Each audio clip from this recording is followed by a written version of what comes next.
Everyone, welcome back to my channel. In this video we are going to discuss about trans effect. So it is an important topic of our inorganic specialization.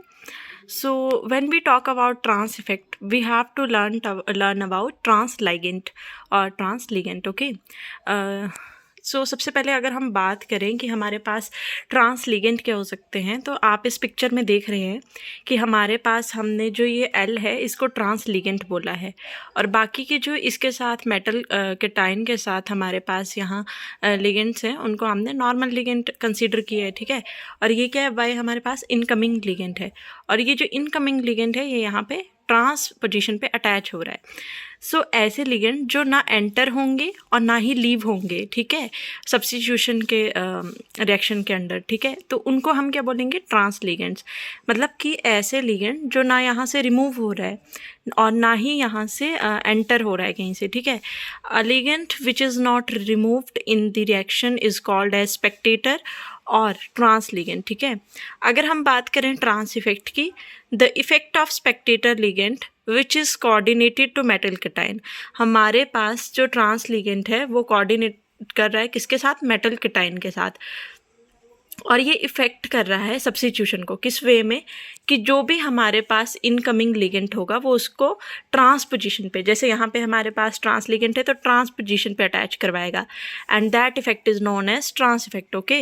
It means इसमें हुआ क्या, मान लो हमारे पास अगर ये ligand यहाँ की जगह यहाँ होता है तो इसकी ट्रांस पोजीशन क्या होगी, यहाँ पे.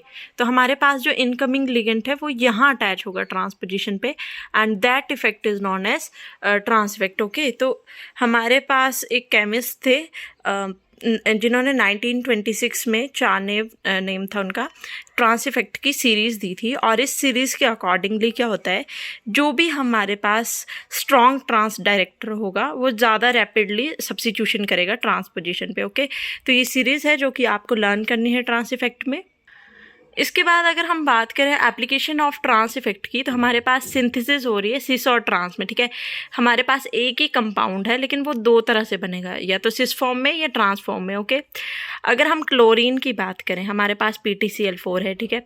तो हमें पता है कि जो ट्रांस इफेक्ट की सीरीज़ है उसमें क्लोरीन जो है वो ज़्यादा स्ट्रॉन्ग लिगेंड नहीं है एज़ कम्पेयर टू NH3. तो हमारे पास ये क्या करेगा, सिस फॉर्म प्रोड्यूस करेगा. वहीं दूसरी साइड अगर हमने PTNH3 लिया है तो क्या होगा, ट्रांसफॉर्म होगी. ठीक है. वैसे ही हमारे पास नेक्स्ट एग्जांपल देखते हैं.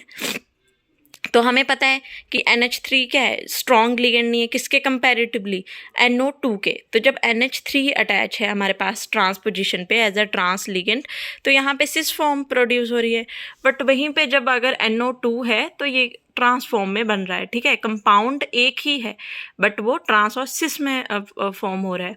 अगर थ्योरीज़ की बात करें तो हमारे पास पोलराइजेशन की थ्योरी है PTCl4 टाइप कॉम्प्लेक्स में, मतलब कि जो एनाइंस होते हैं और कैटाइंस होते हैं उनके बीच में जो भी इंड्यूस डाइपोल होता है उसके बारे में इसमें बताया गया था कि कैसे इंड्यूस डाइपोल को एक दूसरे के साथ जब वो ट्रांस में होते हैं तो वो कैंसिल कर देते हैं. ठीक है.